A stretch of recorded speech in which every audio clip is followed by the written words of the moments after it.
14 বছর বয়সে মুক্তিযুদ্ধে যোগ দেন আহমেদ ইমতিয়াজ বুলবুল।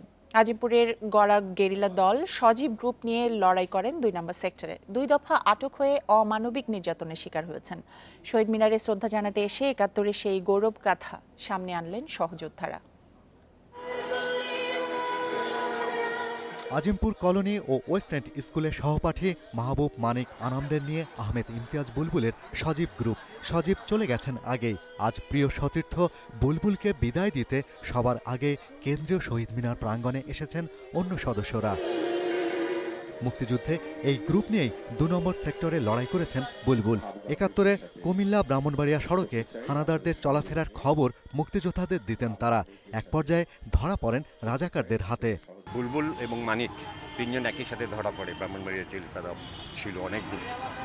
শেষ পর্যন্ত তো বুলবুল এ পর্যন্ত ছিল। ছোটবেলা থেকে তার গান বাজনার শখ এটাকে এবং সে সব কিছুই ঢেলে দিয়েছে তো এই গান বাজনার পিছনে।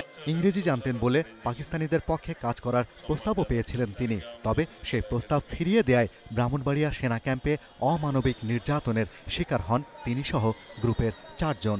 17 দিন একসাথে একই বিছনায় একই ইয়েতে আমরা ঘুমিয়েছি, একইভাবে থাকছি। টর্চার যখন করছে আমাকে এক রুমে, ওকে আরেক রুমে, এইভাবে করা হচ্ছে। নভেম্বরে ঢাকার বাড়ি থেকে আবারও আটক হন বুলবুল। এমপি হোস্টেলে নির্যাতনের পর অচেতন ছিলেন 2.5 দিন। পরে আটক রাখা হয় রমনা থানায়। সেখান থেকেই 16 ডিসেম্বর তাকে উদ্ধার করেন মুক্তিযোদ্ধারা। পাকিস্তান হানাদার বাহিনী যখন রেসকোর্স ময়দান এখন সরোয়ার্দী উদ্যানে আত্মসমর্পণ করে, আমরা অনেকেই সেটার সাক্ষী। সে কিন্তু সেই সময় কারাগারে। মুক্তিযোদ্ধা হিসেবে খুব সাহসী বীর গেরিলা ছিল।